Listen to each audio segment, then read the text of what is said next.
لا حول ولا قوة إلا بالله العلي العظيم. أعوذ بالله من الشيطان اللعين الرجيم. بسم الله الرحمن الرحيم. الحمد لله رب العالمين، والصلاة والسلام على أشرف الأنبياء والمرسلين وخاتم النبيين سيدنا ونبينا مولانا بالقاسم محمد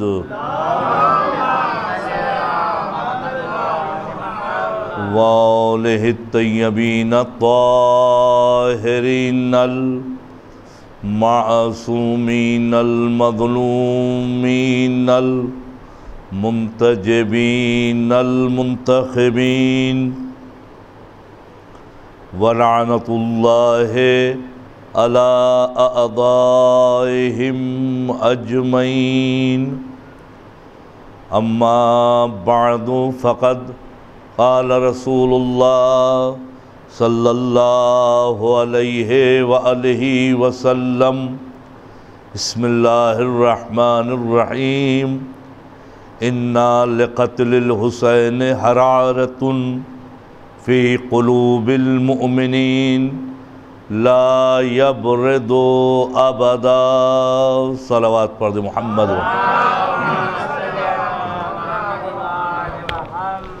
عزیزان گرامی اور سوگواران مظلوم کربلا،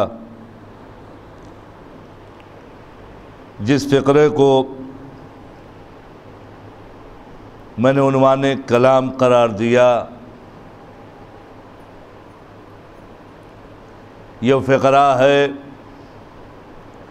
جو پیغمبر اسلام نے شہادت حسین کے سلسلے میں اعلان فرمایا کہ شہادت حسین لوگوں کے دلوں میں ایسی گرمی پیدا کر دیتی ہیں کہ لا یبرد ابدا، یہ گرمی کبھی ٹھنڈی نہیں پڑ سکتی. شہادت حسین کی گرمی کیا ہے؟ ایمان کی گرمی یہ شہادت حسین پیدا کرتی ہے. عقیدے میں گرمی شہادت حسین پیدا کرتی ہے. صحیح فکروں کو پرواز شہادت حسین عطا کرتی ہے. باطل عقیدوں سے، باطل نظریات سے یہ شہادت حسین انسان کو دور کرتی ہے. باطل نظریات سے، غلط افکار سے شہادت حسین.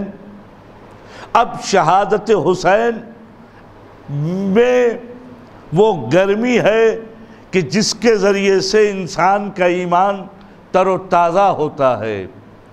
انسان فرش عزا پر بیٹھ کے اپنے ایمان کو مضبوط کرتا ہے، اپنے عقیدے کو مضبوط اور مستحکم کرتا ہے. یہی مقصد شہادت حسین بھی ہے کہ انسان اپنے کو طیب و طاہر، پاک و پاکیزہ کرے. اب ان پاکیزگی میں جو کردار جوان کا ہے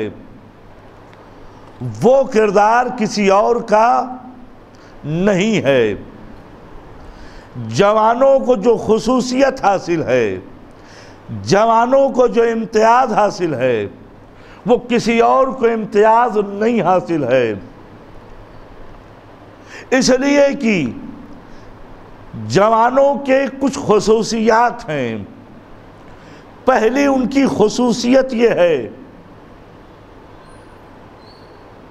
کہ وہ اثر پذیر اور ہر بات کو آسانی سے قبول کر لیتے ہیں۔ جوان ہر بات کو آسانی سے قبول کر لیتا ہے۔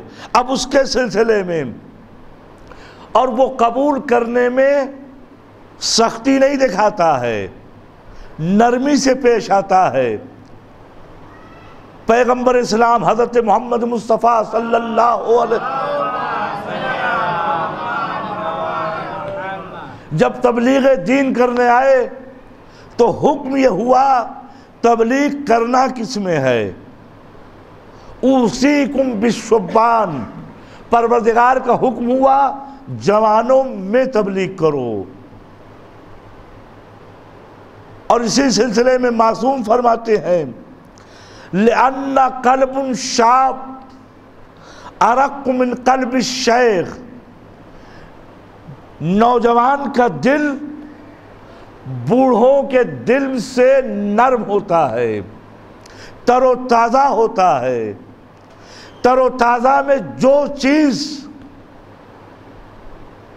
انسان کے اندر چونکہ نوجوان میں اثر پذیری ہوتی ہے، ہر بات کو آسانی سے قبول کر لیتا ہے، لہذا اب ضرورت اس بات کی ہے کہ ہم نوجوانوں پر ایسے دھیان رکھیں، ایسے توجہ دیں، چونکہ ان کے اندر جو مادہ ہے قبول کرنے کا وہ بہت آسانی سے کسی بات کو کیچ کر لیتے ہیں۔ لہذا اب ضرورت اس بات کی ہے کہ اپنے بچوں کو ہم ایسا اسکول، ایسی درسگاہ، ایسی یونیورسٹی میں داخلہ کرائیں کہ جہاں سے ہمارے بچے کی فکر خراب نہ ہونے پائے، اس لیے کہ وہ آسانی سے ہر بات کو کیچ کر لیتا ہے، اس کا دل تر و تازہ ہوتا ہے، اس کا دل صاف ہوتا ہے۔ اب اس کے لیے مثال، انسان نوجوان کا دل تر و تازہ پیدا ہوا تو طیب و طاہر پیدا ہوا، پاک و پاکیزہ پیدا ہوا۔ اب جو اس نے زندگی گزارنا شروع کی،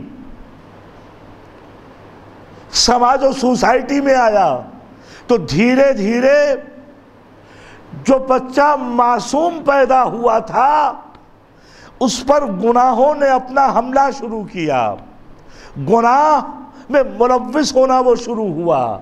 یہ طیب و طاہر پاک و پاکیزہ بچہ اب گناہ کرتے کرتے اس کی کیفیت کیا ہو گئی؟ ہر چیز کو قبول کر لیتا ہے یہ نوجوان، اب یہ گناہ کرتے کرتے تو اب ملتا کیا ہے؟ انسان کے دل میں، معصوم کے دل میں ایک نقطہ ہوتا ہے، اس کے دل میں جو نقطہ نورانی نقطہ ہوتا ہے، طیب و طاہر رہتا ہے، وہ معصوم رہتا ہے۔ جب وہ گناہ کرنے لگتا ہے تو گناہ کی وجہ سے وہ نورانی نقطہ سیاہ ہو جاتا ہے، اور جب سیاہ ہو جاتا ہے تو پھر وہ گناہ کرتا ہے، احساس گناہ نہیں کر پاتا ہے۔ لہذا ضرورت اس بات کی ہے کہ ہمیں نوجوانوں پر توجہ دینا چاہیے، اس لیے کہ حکم پیغمبر کو حکم یہ ہے اوصیکم بالشبان، سب سے پہلے نوجوانوں کو تبلیغ کرو۔ فحالفتنی شبان، پھر پیغمبر کہتے ہیں کہ سب سے زیادہ مجھ کو عہد و پیمان، میرے اوپر جو عہد و پیمان اور میری باتوں کو جن لوگوں نے مانا وہ نوجوان تھے۔ اور اس کے بعد فرماتے ہیں وخالفتنی الشیوخ، اور سب سے زیادہ پیغمبر اسلام فرماتے جب میں نے تبلیغ دین شروع کی سب سے زیادہ جو مخالفت کی وہ بوڑھے تھے۔ اب تاریخ میں اس کے مثال کیا ہے؟ پیغمبر تبلیغ دین کرنے نکلے، اب جو پیغمبر تبلیغ دین کرنے نکلتے تھے تو راستے میں آپ نے تاریخ میں سنا اور پڑھا کہ راستے میں کانٹے بچھائے جاتے تھے، کوئی نوجوان نہیں بچھاتا تھا، یہ عرب کے وہ بوڑھے تھے جو پیغمبر کے راستے میں کانٹے بچھاتے تھے، اور تاریخ میں وہ واقعہ تو مشہور ہے۔ راستے میں پیغمبر کے سر پہ کوڑا کرکٹ کسی نوجوان خاتون نے نہیں ڈالا، بلکہ بوڑھی عورت تھی، اس نے پیغمبر کے سر پہ کوڑا ڈالا۔ یعنی پتہ چلا پیغمبر کی سب سے زیادہ مخالفت اس وقت کے بوڑھوں نے کی تھی، لہذا ضرورت اس بات کی ہے، حکم پیغمبر یہ ہے، نوجوانوں کو تبلیغ کا حکم دیا جا رہا ہے۔ ہم سب کو بھی کے لیے ضروری ہے کہ نوجوان جن کا دل طیب و طاہر ہے، پاک و پاکیزہ ہے، اگر ہم نے ان پر دھیان نہیں دیا تو وہ ہر بات کو آسانی سے قبول کر لیتے ہیں۔ نتیجہ کیا ہوا؟ اب جو نتیجہ یہ ہوا، پیغمبر تبلیغ دین کے لیے نکلے، اپنی زبان سے کلمات جاری کیے۔ اب جو کلمات جاری کیے تو ابو جہل کا ایک بھائی تھا۔ اب ابو جہل وہ ہے کہ جس نے رسول کی ہر لمحہ مخالفت کی، تبلیغ دین میں ہر لمحہ مخالفت کی ابو جہل نے۔ لیکن نتیجہ کیا ہوتا ہے؟ اب جو ابو جہل مخالفت کر رہا تھا تو ایک مرتبہ تاریخ میں ایسا آیا کہ مولا کائنات نے ابو جہل کو ایک ایسا تماشا لگایا اس مخالفت اسلام کی بنیاد پر کہ اس کا منہ ٹیڑھا کے ٹیڑھا ہی ہو گیا۔ یعنی مجھے جملہ کہنے دیجئے، ابو جہل پہ اتنا سخت تماشا تھا کہ بو الگ ہو گیا، جہل الگ ہو گیا۔ ایک صلوات پڑھ دے۔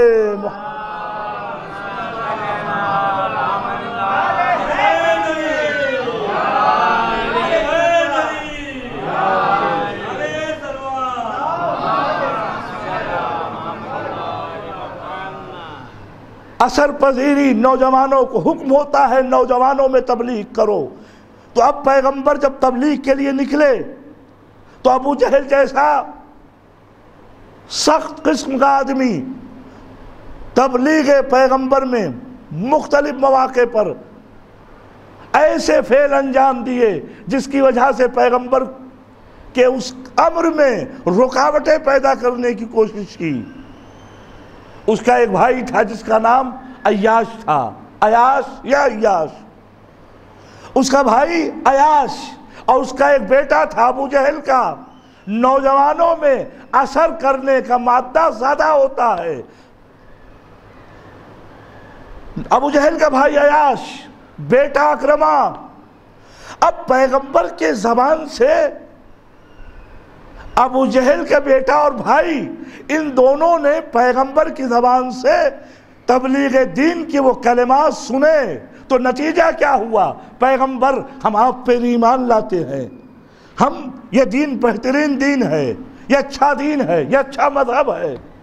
اب ہے ابو جہل کا بیٹا مگر رسول پر ایمان لاتا ہے ابو جہل کا بھائی مگر اب رسول پر ایمان لاتا ہے۔ یہ در حقیقت اس نوجوانی کی دین تھی کہ جو فکر پاک تھی، دل و دماغ طیب و طاہر تھا، دل و دماغ تر و تازہ تھا، باطل نظریات اس کے دماغ میں نہیں گھسے تھے۔ اس کا نتیجہ یہ ہوا کہ ابو جہل نے تو رسول کی نہ مانا مگر بھائی اور بیٹے نے مان کے بتایا کہ دیکھو نوجوان کی خصوصیت یہ ہوتی ہے، ہر اچھی بات کو قبول کر لیا کرتا ہے، لہذا اب ہم سب کی بھی ذمہ داری ہے ہم نوجوانوں کے ذہن میں اچھی باتوں کو پہنچائیں۔ اوصیکم بالشبان، مجلس حسین کی ذمہ داری ہے نوجوانوں کے دل و دماغ میں اچھی بات پہنچائیں۔ مسجدوں کی ذمہ داری ہے نوجوانوں کے دل و دماغ میں اچھی بات پہنچائیں۔ اوصیکم بالشبان۔ اب ادھر ابو جہل کا بھائی اور بیٹا اکرمہ دونوں رسول اللہ پہ ایمان لائے۔ سارے کفار قریش ابو جہل کے گھر پہ، تم تو سردار قبیلہ ہو، تمہارا ہی بیٹا رسول پر ایمان لایا، تمہارا ہی بھائی رسول پر ایمان لایا، یہ کیا ماجرا ہے کہ تمہارا ہی بیٹا رسول پر ایمان لایا؟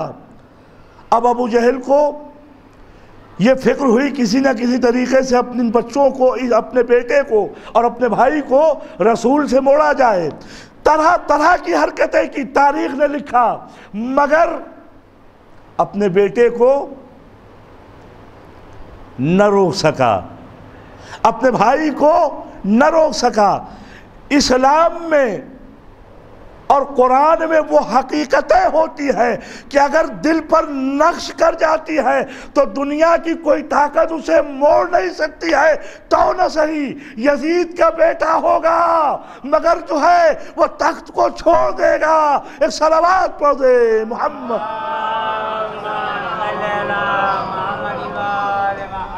اب اکرمہ اور اس کا بھائی ابو جہل کا، اب ابو جہل کو سارے قبیلے والے پریشان کر رہے ہیں کہ ایک مرتبہ ابو جہل آتا ہے اپنے بیٹے کے پاس اور بھائی کے پاس، آنے کے بعد کہتا ہے کہ اپنے بھائی کے پاس آتا اور آنے کے بعد کہتا ہے کہ تمہاری بیٹے کے پاس تمہاری ماں بیمار ہو گئی ہیں۔ اس بہانے سے رسول کے قافلے سے اپنے بیٹے کو جدا کرتا ہے اور اپنے بھائی کو جدا کرتا ہے۔ تو اب تاریخ نے جملہ لکھا ہے، جو صحیح ایمان پر ہوتے ہیں، جن کا ایمان مضبوط ہوتا ہے، جن کے ایمان میں حرارت حسینی ہوتے ہیں، وہ کس نتیجے پر، کس ایمان کے درجے پر فائز ہوتے ہیں۔ ابو جہل کا بیٹا اور ابو جہل کے بھائی کو جب ابو جہل لے کر کے آئے تو تاریخ نے جملہ لکھا ہے، ابو جہل نے اپنے بیٹے کو رسی میں باندھا، اپنے بھائی کو رسی میں باندھا اور مکے کی گلیوں میں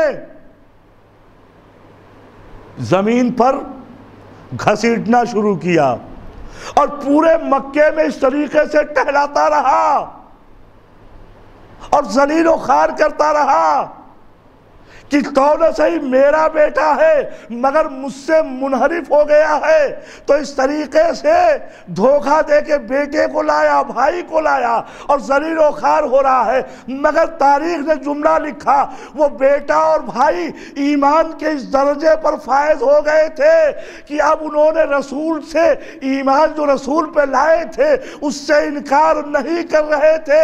یہ کس طریقے سے رسول نے اپنے کردار کے دور پر اسلام کو پھیلایا، اس کا نتیجہ یہ ہوا کہ لاکھ مخالفت کرنے والے، اذیتیں دینے والے، تکلیفیں پہنچانے والے تکلیف پہنچاتے رہے، مگر جب ایمان مضبوط ہو جاتا ہے تو انسان کے ایمان میں تزلزل نہیں ہوتا ہے۔ ایک صلوات پڑھ دے محمد۔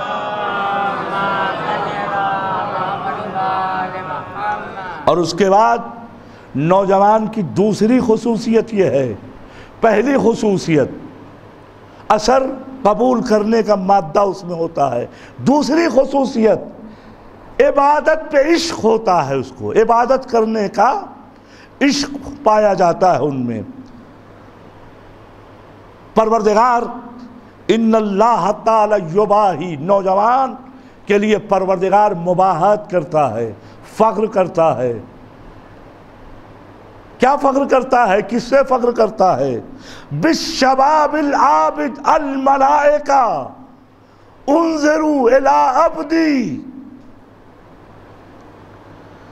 ترک الشہوۃ من اجلہ۔ پروردگار فخر و مباہات ملائکہ سے کرتا ہے کہ دیکھو یہ نوجوان میری عبادت کر رہا ہے۔ ملائکہ میں فخر و مباہات کرنے کے بعد یہ میرا بندہ میری بندگی کر رہا ہے اور شہوت کو اس نے ترک کر دیا ہے۔ لہذا عشق، عبادت کا عشق جب کسی میں پیدا ہو جاتا ہے تو منزل کمال تک پہنچتا ہے۔ عبادت کا عشق کیسا ہوتا ہے؟ جنگ صفین میں عبادت کا عشق، نوجوانوں میں عبادت کا عشق اگر پیدا ہو جائے تو کس مرحلے میں وہ پہنچتے ہیں۔ جنگ صفین میں عامر بن قیس نام کا ایک شخص تھا، مولا کے چاہنے والوں میں سے۔ جناب عامر جو مولا کے چاہنے والوں میں سے تھے، وہ کہتے ہیں میرے پروردگار، میں قرآن مجید کی یہ جو آیت ہے انما یتقبل اللہ من المتقین، کہ اللہ بھرپور توجہ چاہتا ہے نوجوان اور اثر عبادت، نوجوان اور عبادت، کہ میرے پروردگار میں کہ میری خصوصیت کیا ہے، انما یتقبل اللہ من المتقین، میں ایسا ہو جاؤں کہ پروردگار متقین کی عبادتوں کو قبول کرتا ہے، میں ایسا متقی ہو جاؤں کہ پروردگار میری عبادت قبول کر لے، یعنی میں عبادت کروں ریاکاری نہ ہو، میں فرش ادا بچھاؤں ریاکاری نہ ہو، میں اپنے دینی امور انجام دوں ریاکاری نہ ہو۔ اب یہ کیسے بندے ہوتے ہیں نوجوان، ان میں کیسا عبادت کا جذبہ ہوتا ہے؟ اب یہی عامر جو جنگ صفین میں مولا کائنات کے ساتھ تھے، ایک شخص کہتا ہے میں ایک راستے سے گزر رہا تھا، اس میدان مسجد میں رات کے تاریخ پر پر توجہ چاہتا ہوں، مسجد میں رات کے تاریخ سناٹے میں نے یہ آواز سنی کہ ایک بندہ ہے، ایک نوجوان ہے جو رو رہا ہے، عبادتیں کر رہا ہے، کیا کہہ رہا ہے؟ الہی و سیدی و مولایا و ربی، اے میرے اللہ، اے میرے رب، اے میرے پروردگار، اے میرے مولا۔ آنکھوں سے آنسو جاری ہے، اپنے پروردگار کو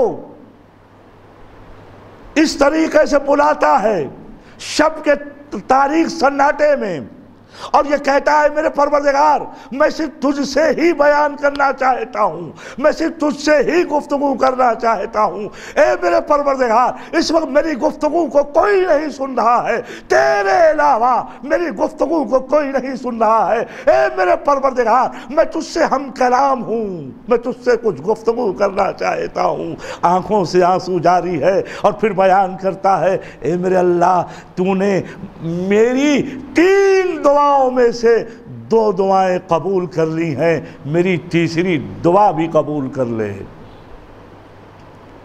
اے میرے پروردگار میری 3 دعاؤں میں سے 2 دعائیں قبول ہو چکی ہیں، وہ تیسری دعا بھی قبول کر لے۔ کیا چاہتا تھا وہ یہی چاہتا تھا انما یتقبل اللہ من المتقین، میں ایسا متقی ہو جاؤں کہ پروردگار میری عبادت کو قبول کر لے رات کے تاریک سناٹے میں۔ اب وہ دعا کرتا ہے اور کہتا ہے اس طریقے سے میری 2 دعائیں قبول ہو گئی ہیں، ایک باقی رہ گئی وہ بھی قبول ہو جائے۔ مسجد سے ایک آدمی گزر رہا تھا، وہ رک گیا، اس نے دیکھا کہ ایک نوجوان ہے جو اس طریقے سے عبادت کر رہا ہے، رو رہا ہے، گر گڑا رہا ہے۔ میں ایک مرتبہ انتظار کرتا رہا، جب نوجوان باہر آیا تو نوجوان سے پوچھا اے نوجوان تم عبادت کر رہے تھے، تم نے اپنی عبادت میں کہا کہ میری 3 دعاؤں میں سے اللہ تو نے میری 2 دعائیں قبول کر لی ہیں، وہ تیسری بھی قبول کر لے، بتاؤ وہ تمہاری دعائیں کیا ہیں؟ وہ ایک مرتبہ متقی پرہیزگار نے کہا تم میری باتوں کو سن رہے تھے، میری گفتگو کو سن رہے تھے؟ اس نے کہا ہاں میں راستے سے گزر رہا تھا تو میں نے آواز سنی، میں رک گیا۔ کہ میری پہلی دعا یہ ہے جو قبول ہوئی ہے، نوجوان اور عبادت۔ انما یتقبل اللہ من المتقین، دعا ہم کرتے ہیں تو ہماری دعاؤں میں کیا ہوتا ہے، اور متقی و پرہیزگار جو دعا کرتے ہیں ان کی دعاؤں میں کیا ہوتا ہے؟ وہ دعا یہ کہتا ہے میری پہلی دعا یہ تھی کہ میرے پروردگار مجھ میں وہ ملکہ دے دے، وہ قدرت دے دے کہ میں نامحرم پر نظر نہ ڈالوں، مجھے یہ توفیق دے دے کہ میں نامحرم پر نظر نہ ڈالوں۔ اے میرے پروردگار میری پہلی دعا یہ تھی کہ میرے رزق میں وہ اسباب فراہم کر دے کہ جہاں پر نامحرموں سے میرا سابقہ نہ ہو۔ ہم سب دعا کرتے ہیں نوکری مل جائے، اے میرے پروردگار نہیں، نوکری مل جائے دعا کرنی چاہیے، میرے پروردگار ایسی جگہ نوکری دینا کہ جہاں حرام میں ہم مبتلا نہ ہونے پائے، جہاں ہم حرام میں مبتلا نہ ہونے پائے۔ میرے پروردگار میں تیری مخلوق ہوں، تو میرا خالق ہے، تو میرا رازق ہے، تو دینے والا ہے، لیکن اے میرے پروردگار ایسی جگہ سے رزق دینا، ایسی جگہ سے رزق دینا کہ جس سی وہ جگہ میں حرام میں مبتلا نہ ہونے پاؤں۔ کہ نوجوان عبادت کا پہلی دعا میری یہ تھی کہ اس طریقے سے نامحرم پہ میں نگاہ نہ ڈالنے پاؤں، لہذا میری یہ دعا قبول ہو گئی، میری یہ دعا قبول ہو گئی۔ اب پروردگار نے مجھے وہ ملکہ دے دیا ہے، نامحرم پر میں نگاہ نہیں ڈالتا ہوں، توفیق مل گئی ہے پروردگار کی طرف سے۔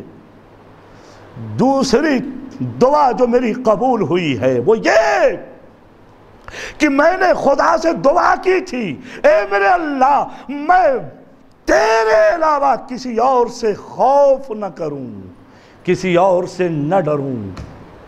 میرے پروردگار تو نے مجھے وہ بھی عطا کر دیا ہے، میں تیرے علاوہ کسی سے نہ خوف کھاتا ہوں، نہ کسی سے ڈرتا ہوں، نہ کسی سے گھبراتا ہوں۔ وقت و موقع نہیں ہے کہ اس کی وضاحت کی جا سکے کہ کون سا وہ ملکہ ہے جب انسان میں یہ کمال پیدا ہو جائے کہ وہ اپنے اللہ کے علاوہ کسی اور سے نہ ڈرے۔ یہ کمال پیدا کرنا ایک عظیم منزل ہے اس کی، کہ یہ میری دو دعائیں جو قبول ہو چکی ہے، نامحرم پہ نظر نہیں، اللہ کے علاوہ کسی اور سے خوف نہیں۔ میری تیسری دعا جو ہے، میں جس کے لیے رو رہا ہوں، میں جس کے لیے گر رہا، سنو جوانوں، عبادت کا اثر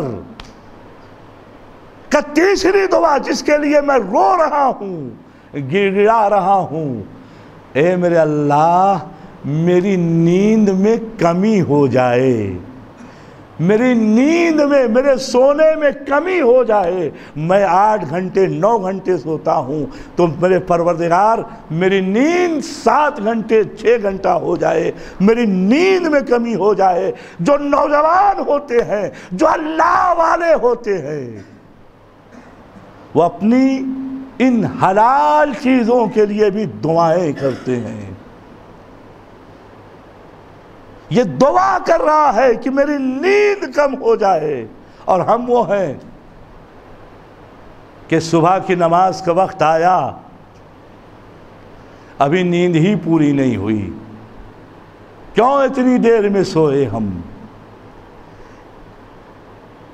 واجب ترک ہوا، دیر میں اٹھے واجب ترک ہوا، اٹھتے ہی انسان کا پہلا گناہ یہ آنکھ کھلی اگر نماز نہیں پڑھی تو ہم نے اپنی زندگی، اپنی صبح جو ہے وہ ایک گناہ سے، نماز نہیں پڑھی سوتے رہے تو گناہ سے ابتدا ہوئی دن کی۔ خیر کیسے آئے گا، نیکیاں کیسے آئیں گی؟ لہذا اثر عبادت کا نوجوانوں میں، جب اس طریقے سے کوئی عبادت کرتا ہے، جب اس طریقے سے کوئی بندگی پروردگار کرتا ہے، تب جا کر کے وہ منزل کمال پہ پہنچتا ہے۔ اِنَّا لِقَتْلِ الْحُسَيْنِ حَرَارَةٌ فِي قُلُوبِ الْمُؤْمِنِينَ، شہادت حسین لوگوں کے دلوں میں گرمی پیدا کر دیتا ہے۔ یہ گرمی مجلس حسین کے ذریعے سے، ایمان کی گرمی مجلس حسین کے ذریعے سے۔ لہذا ضرورت اس بات کی ہے ہمیں اپنے جوانوں پر توجہ دینا چاہیے، ان کے ایمان ڈگمگانے نہ پائیں، ان کے ایمان میں سستی نہ ہونے پائے۔ اس لیے کہ کربلا والوں پہ ہم نظر ڈالتے ہیں تو کربلا والوں کو جو ہم دیکھتے ہیں تو ایمان کے کس اعلیٰ ترین درجے پر تھے۔ ایک مرتبہ نہیں، 72 مرتبہ شہید کیا جائے، زندہ کیا جائے، اس کے بعد بھی آقا حسین ہم آپ پہ اپنی جان نثار کر دیں گے۔ لو عزیزو، عصر عاشور تک کی مصیبتیں ایک طرف تھیں، مگر عصر عاشور کے بعد جو مصیبتیں زینب ام کلثوم نے اٹھائیں، زینب کبھی آواز دیتی میرا عباس مارا گیا، میرا حسین مارا گیا، مگر اب یہ زینب عباس بن کے رہے گی، یہ زینب اب حسین بن کے اس قافلے کی سرداری کرے گی۔ ہاں عزیزو اور دوستو، جب یہ قافلہ 11 محرم کو کربلا سے چلا تو ابھی کچھ ہی دور قافلہ گیا تھا کہ اتنے میں شمر آگے بڑھتا ہے اور آگے بڑھنے کے بعد کہتا ہے میں نے سنا ہے اس قافلے میں کوئی حسین کی بچی ہے جسے حسین بہت چاہتے تھے، جسے حسین بہت پیار کرتے تھے، پر لوگوں نے بتایا ہاں وہ بچی اپنی پھوپھی کی آغوش میں ہے۔ وہ ایک مرتبہ شمر آگے بڑھا، پھوپھی کی آغوش سے سکینہ کو اتارا، وہ سکینہ کو اتارنے کے بعد ایک اونٹ لایا گیا۔ بس جیسے ہی سکینہ پھوپھی سے جدا ہوئی یہ فریاد کرنے لگی پھوپھی اماں یہ ظالم چچا کو مار چکے ہیں، اے پھوپھی اماں میرا بابا مارا جا چکا ہے، اب میرے ساتھ کیا ظلم ہونا ہے۔ وہ ایک مرتبہ ایک اونٹ لایا گیا، زمین پہ اونٹ کو بٹھایا گیا، وہ اس کے بعد سکینہ کو اونٹ کی پیٹھ پہ بٹھا دیا گیا۔ اب یہ تصور کیجئے 4 سال کی ننھی سکینہ اب ایک مرتبہ اونٹ اٹھنا شروع ہوتا ہے تو ذرا تصور شرط ہے، آپ جب کسی چھوٹے سے بچے کو کسی بلندی پہ کھڑا کر کے ذرا پیچھے ہٹنے لگیے تو بچہ ہاتھ پھیلانے لگتا ہے اور اشارہ کرتا ہے ارے دور نہ ہٹو میں ننھا معصوم ہوں۔ میں ایک مرتبہ سکینہ جب یہ اونٹ اٹھنا شروع ہوتا ہے، سکینہ نے فریاد شروع کی اے چچا بچا لو، اے بھائیا بچا لو۔ میں ایک مرتبہ جیسے ہی اونٹ چلنے لگا سکینہ اونٹ کی پیٹھ سے گرنے لگی، پھر ایک مرتبہ اونٹ کو بٹھایا گیا۔ اب جو اونٹ کو بٹھایا گیا سکینہ کو اونٹ پر سینے کے بل لٹا دیا گیا اور ایک رسی سے جکڑ دیا گیا۔ اب جو اونٹ کھڑا ہوا اور چلنے لگا، جیسے جیسے اونٹ چلتا تھا سکینہ کا سینہ چلنی ہوتا تھا، سکینہ فریاد کرتی تھی اے بابا، ارے جس سینے پہ سلایا کرتے تھے وہ سینہ چلنی ہو رہا ہے، اے بابا طرح طرح سے ستایا جا رہا ہے، اے بابا ظلم کیا جا رہا ہے۔ وَسَيَعْلَمُ الَّذِينَ ظَلَمُوا أَيَّ مُنْقَلَبٍ يَنْقَلِبُونَ۔ بار الہ ہماری اس قلیل عبادت کو قبول فرما، بار الہ ہمارے ناسوؤں کو رومال سیدہ میں جگہ عنایت فرما، بار الہ ہم میں جو پریشان ہیں ان کی پریشانیوں کو برطرف فرما، جوانوں میں دینی بیداری عنایت فرما، بیماروں کو شفاء کامل عنایت فرما، ہم سب کو کورونا وبا سے محفوظ فرما، مقامات مقدسہ کی حفاظت فرما، آل محمد کے چاہنے والے جہاں کے ان کی جان مال عزت آبرو کی حفاظت فرما، امام کے ظہور میں تعجیل فرما، ہم سب کو ان کے اعوان و انصار میں شمار فرما۔ ربنا تقبل منا انکا انت السمیع العلیم۔ گزارش ہے 1 مرتبہ سورہ الحمد، 3 مرتبہ سورہ اخلاص کی تلاوت فرما کے عسکری بیگم بنت محمد حسن محمد مرزا نے محمد باقر کو پڑھ کے بخش، محمد تاجر کو پڑھ کے بخش دیجئے۔